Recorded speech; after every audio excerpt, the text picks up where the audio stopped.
क्या आपने कभी सोचा है कि जब ब्रह्मांड की सर्वोच्च शक्ति, जिसे हम ईश्वर, भगवान या परमात्मा कहते हैं, किसी पर अपनी असीम कृपा बरसाने वाली होती है तो सबसे पहले क्या होता है? हमारे मन में एक सीधी सादी छवि बनी हुई है। कृपा का अर्थ है सुख, समृद्धि, सफलता। कृपा का अर्थ है कि हमारे सारे दुख मिट जाएंगे, हमारी हर प्रार्थना सुन ली जाएगी और हमारा जीवन फूलों की सेज बन जाएगा। हम यही तो मांगते हैं, है ना?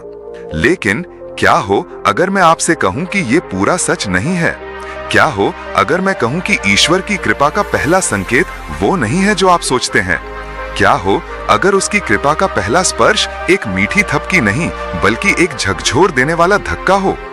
आज हम उस रहस्य से पर्दा उठाएंगे जो सदियों से हमारे धर्म ग्रंथों में छिपा है। एक ऐसा सत्य जिसे जानकर आपके पैरों तले जमीन खिसक सकती है। एक ऐसा ज्ञान जो शायद आपको कुछ समय के लिए पीड़ा दे, आपको अकेला महसूस कराए, लेकिन अंत में आपको उस परम सत्य के दर्शन कराएगा जिसकी खोज हर आत्मा कर रही है। आज हम जानेंगे कि भगवान जिस पर सच में कृपा करते हैं, सबसे पहले उसके साथ क्या करते हैं। इस यात्रा के अंत तक मेरे साथ बने रहिएगा, क्योंकि ये यात्रा आपके जीवन को देखने का नजरिया हमेशा के लिए बदल सकती है। कल्पना कीजिए एक कुम्हार की। उसके सामने मिट्टी का एक अनगढ़ ढेर पड़ा है। वो उस मिट्टी में एक सुंदर घड़े की छवि देखता है। अब वो क्या करेगा?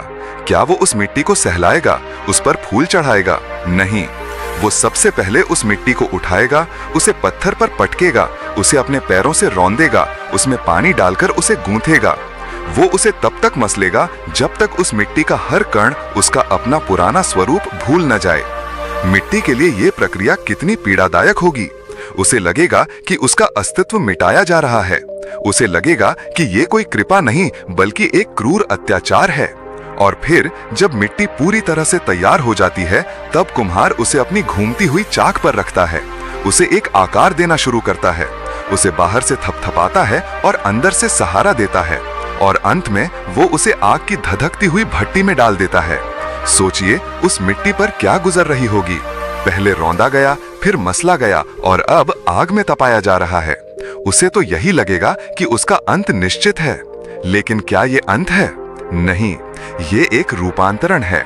ये एक साधारण मिट्टी से एक सुंदर, उपयोगी और मूल्यवान घड़ा बनने की प्रक्रिया है। आग में तपकर ही वो घड़ा मजबूत बनता है, अमर हो जाता है। ठीक यही प्रक्रिया परमात्मा उनके साथ अपनाते हैं जिन्हें वो अपने सबसे करीब लाना चाहते हैं, जिन पर वो अपनी परम कृपा बरसाना चाहते हैं। जब भगवान की कृपा आप पर होने वाली होती है तो सबसे पहले वो आपके जीवन से उन चीजों को छीनना शुरू करते हैं जिनका आपको अभिमान है। वो चीजें जो आपको लगता है कि आपकी हैं। आपका धन, आपका पद, आपका सम्मान, आपके रिश्ते, आपकी बुद्धि, आपकी सुंदरता। एक एक करके वो सब कुछ आपसे दूर होने लगता है जिस पर आप टिके हुए थे। क्यों? क्योंकि जब तक आपके हाथ पुराने झूठे खिलौनों से भरे रहेंगे, तब तक आप उस परम सत्य के हीरे को कैसे थामेंगे? जब तक आपका घड़ा कूड़े कचरे से भरा रहेगा, तब तक उसमें अमृत कैसे भरा जाएगा? ये जीवन का सबसे कठिन और दर्दनाक चरण होता है। आपको लगता है कि भगवान आपसे रूठ गए हैं। आपको लगता है कि आपकी पूजा पाठ, आपकी भक्ति सब व्यर्थ हो गई। आप चिल्लाते हैं, रोते हैं, शिकायत करते हैं। आप पूछते हैं, हे प्रभु, मैंने ऐसा क्या किया जो मुझे ये सब सहना पड़ रहा है? मैं तो हमेशा तुम्हारी शरण में रहा। और उस समय आपको चारों ओर से केवल मौन सुनाई देता है, कोई जवाब नहीं आता। ये वो समय होता है जब दुनिया आपकी तरफ देखकर हंसती है। लोग कहते हैं, बड़ा भक्त बनता था, देखो भगवान ने ही उसे त्याग दिया। आपके अपने, जिन्हें आप सोचते थे कि हर हाल में आपका साथ देंगे, वो भी धीरे धीरे किनारा कर लेते हैं। आप नितांत अकेले रह जाते हैं। ये अकेलापन, ये शून्य, यही भगवान की कृपा का पहला स्पर्श है। ये वो दिव्य अकेलापन है जहां आपको पहली बार अपने अंदर झांकने का अवसर मिलता है। जब बाहर के सारे सहारे टूट जाते हैं, तब पहली बार आत्मा अपने असली सहारे यानी परमात्मा को खोजने के लिए छटपटाती है। जब दुनिया का हर शोर शांत हो जाता है, तब पहली बार आपको अपने अंदर की आवाज सुनाई देती है। ये वो चरण है जिसे वैराग्य की शुरुआत कहते हैं। वैराग्य का अर्थ संसार से भागना नहीं है। वैराग्य का अर्थ है संसार में रहते हुए भी ये जान लेना कि यहाँ कुछ भी स्थायी नहीं है, कुछ भी आपका नहीं है। ये समझ कि आप केवल एक यात्री हैं और ये दुनिया एक सराय है। जब भगवान आपकी बाहरी संपदा छीनते हैं तो वो आपको आंतरिक संपदा देने की तैयारी कर रहे होते हैं। जब वो आपसे सांसारिक मान सम्मान छीनते हैं तो वो आपको आत्म सम्मान में प्रतिष्ठित करना चाहते हैं। जब वो आपके इंसानी रिश्ते तोड़ते हैं तो वो आपसे अपना दिव्य रिश्ता जोड़ना चाहते हैं। लेकिन हम ये समझ नहीं पाते। हम उस मिट्टी की तरह विलाप करते हैं जिसे रौंदा जा रहा है। हम उस सोने की तरह चीखते हैं जिसे आग में तपाया जा रहा है। हमें लगता है कि हमारा नाश हो रहा है, जबकि वास्तव में हमारा निर्माण हो रहा होता है। ये पहली और सबसे बड़ी परीक्षा है। परीक्षा इस बात की कि क्या आप तब भी ईश्वर पर भरोसा रखते हैं जब वो आपकी हर मनचाही चीज आपसे छीन रहे हों। क्या आप तब भी उनके प्रेम पर विश्वास करते हैं जब उनका व्यवहार आपको सबसे क्रूर लग रहा हो। राजा हरिश्चंद्र को याद कीजिए, सत्य के मार्ग पर चलने वाले दानवीर राजा। जब विधाता ने उनकी परीक्षा लेनी चाहिए तो क्या किया? उनका राजपाट छीन लिया, परिवार बिछड़ गया, पत्नी को बेचना पड़ा, पुत्र की मृत्यु हो गई और स्वयं उन्हें एक चांडाल के यहाँ शमशान में काम करना पड़ा। सोचिए उस व्यक्ति के मन की स्थिति, कहां चक्रवर्ती सम्राट और कहां शमशान का सेवक। उन्हें एक पल के लिए भी लगा होगा कि ईश्वर है भी या नहीं। उनकी सारी भक्ति, सारा सत्य, सारा धर्म कहां गया? लेकिन वो टिके रहे। उन्होंने अपना सत्य नहीं छोड़ा, अपना धर्म नहीं छोड़ा। और जब वो हर परीक्षा में खरे उतरे तब ईश्वर ने उन्हें वो लौटाया जो उन्होंने खोया था, और साथ में वो अमर कीर्ति भी दी जो आज तक गाई जाती है। ये कहानी हमें क्या सिखाती है? यही कि कृपा का मार्ग फूलों से नहीं, कांटों से होकर गुजरता है। कृपा का अर्थ परिस्थितियों का आपके अनुकूल हो जाना नहीं है। कृपा का अर्थ है कि आप हर परिस्थिति में स्थिर और शांत रहना सीख जाएं। जब आपका सब कुछ छिन जाता है, जब आप पूरी तरह से टूट जाते हैं, तब आपके अंदर से एक चीज का जन्म होता है, अहंकार, यानी अहंकार का नाश। अहंकार यानी मैंने ये किया, मेरा ये है, मुझे ये चाहिए। यही अहंकार वो दीवार है जो आत्मा और परमात्मा के बीच खड़ी है। जब तक ये मैं जिंदा है तब तक वो प्रकट नहीं हो सकता। ईश्वर जब कृपा करते हैं तो सबसे पहले इसी मैं पर प्रहार करते हैं।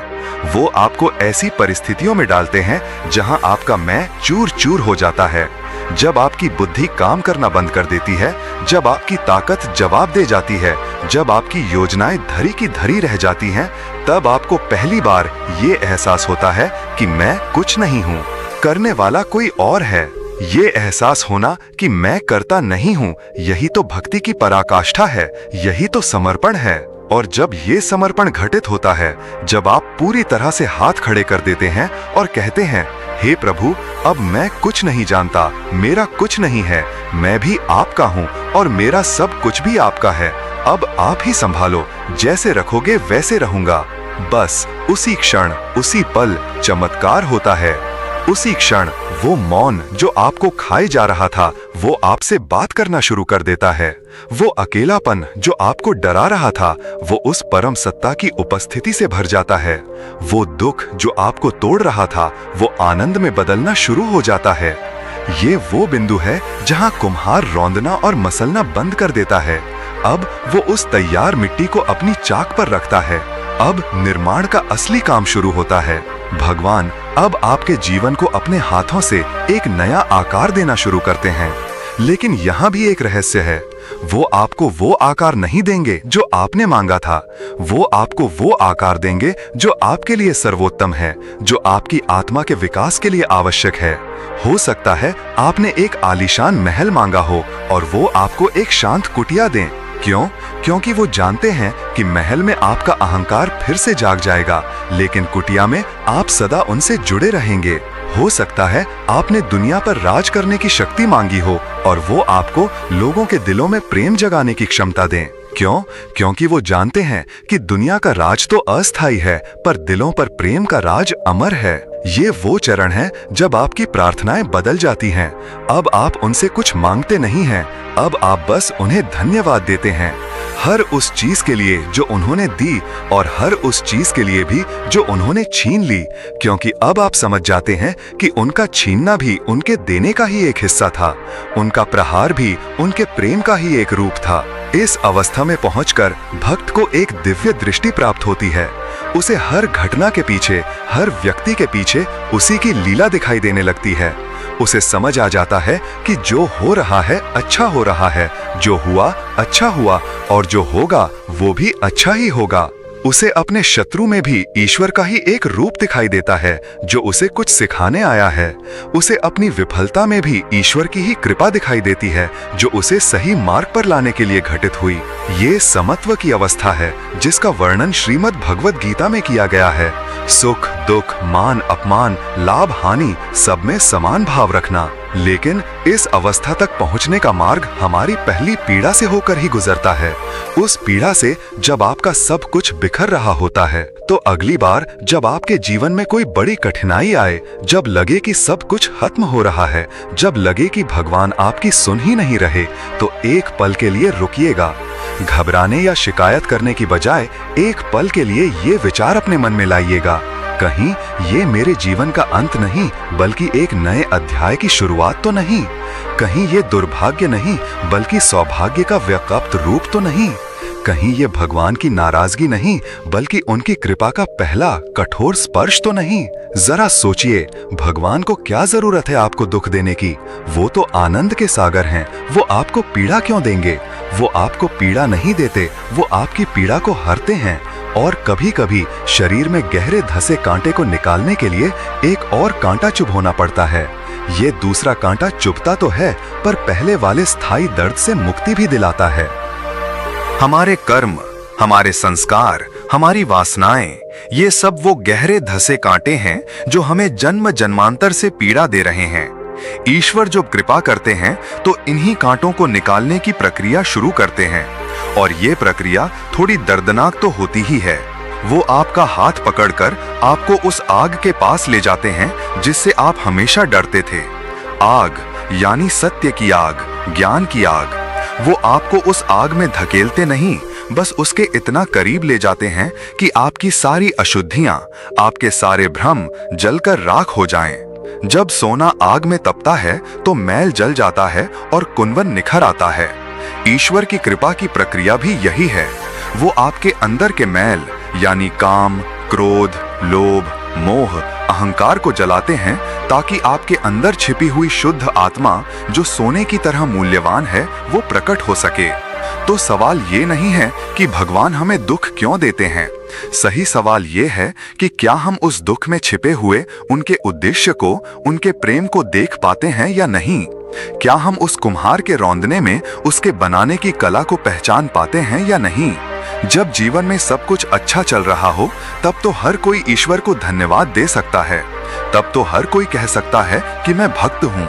असली भक्ति तो तब प्रकट होती है जब नाव तूफान में फंसी हो, जब चारों ओर अंधेरा हो, और तब भी आपके दिल से ये आवाज निकले, हे प्रभु, मुझे तुम पर पूरा भरोसा है। तुम जो भी करोगे मेरे भले के लिए ही करोगे। ये भरोसा ही वो धागा है जो आपको उस कठिन समय में टूटने नहीं देता। ये भरोसा ही वो नाव है जो आपको भव सागर से पार ले जाती है। और जब आप इस परीक्षा से गुजर जाते हैं, जब आप हर परिस्थिति में उन्हें धन्यवाद देना सीख जाते हैं, तब कृपा का दूसरा और असली चरण शुरू होता है। तब वो आपको वो शांति देते हैं जिसे दुनिया की कोई दौलत खरीद नहीं सकती। तब वो आपको वो आनंद देते हैं जो किसी बाहरी वस्तु पर निर्भर नहीं होता। तब वो आपको वो प्रेम देते हैं जो कभी कम नहीं होता, जो कभी बदलता नहीं। आपको बाहर से देखने पर शायद लगे कि आपके जीवन में कुछ खास नहीं बदला है। आप शायद उसी घर में रह रहे हों, वही काम कर रहे हों, लेकिन आपके अंदर सब कुछ बदल चुका होता है। आपका दुनिया को देखने का नजरिया बदल चुका होता है। आपकी चेतना का स्तर बदल चुका होता है। अब आपको सुख पाने के लिए कहीं भागना नहीं पड़ता। आप जहां होते हैं वहीं सुख होता है। अब आपको शांति खोजने के लिए पहाड़ों पर नहीं जाना पड़ता। आप भीड़ में भी शांत रहते हैं। यही ईश्वर की सच्ची कृपा है। मटीरियल समृद्धि नहीं, आध्यात्मिक समृद्धि। सांसारिक सफलता नहीं, आत्मिक विजय। तो अंत में सार क्या है? भगवान जिस पर कृपा करते हैं सबसे पहले उसे तोड़ते हैं, उसे पूरी तरह से शून्य कर देते हैं, उसके सारे सहारे छीन लेते हैं, उसे नितांत अकेला छोड़ देते हैं। वो ऐसा इसलिए करते हैं ताकि वो व्यक्ति अपने झूठे आधारों को छोड़कर एकमात्र सच्चे आधार यानी परमात्मा को पकड़ ले। ताकि वो अपने अहंकार को गलाकर समर्पण को अपना ले, ताकि वो अपनी छोटी छोटी इच्छाओं को त्याग कर उस परम की इच्छा में जीना सीख ले। ये एक दर्दनाक, भ्रमित करने वाली और अकेली यात्रा हो सकती है, लेकिन जो इस यात्रा में श्रद्धा और सबूरी के साथ टिका रहता है, उसे अंत में वो मिलता है जिसकी कल्पना भी उसने नहीं की थी। उसे स्वयं परमात्मा मिल जाते हैं। तो अपने जीवन के कठिन समय को एक श्राप की तरह मत देखिए, उसे एक अवसर की तरह देखिए, एक मौका ये जानने का कि आपका विश्वास कितना गहरा है, एक मौका अपने अंदर की शक्ति को पहचानने का, एक मौका उस परम सत्ता के और करीब आने का। याद रखिए, रात चाहे कितनी भी गहरी क्यों ना हो, सुबह जरूर होती है। भट्टी की आग चाहे कितनी भी तेज क्यों ना हो, सोना कुंदन बनकर ही बाहर निकलता है। और ईश्वर की परीक्षा चाहे कितनी भी कठिन क्यों ना लगे, उसका अंतिम परिणाम हमेशा कृपा, आनंद और शांति ही होता है। ये ज्ञान केवल सुनने के लिए नहीं है, ये अपने जीवन में अनुभव करने के लिए है। अपने आसपास देखिए, इतिहास को पढ़िए, संतों और भक्तों के जीवन को जानिए। आपको हर जगह यही सत्य दिखाई देगा कि जिसे भी ईश्वर ने चुना है, उसे पहले अग्नि परीक्षा से गुजरना ही पड़ा है।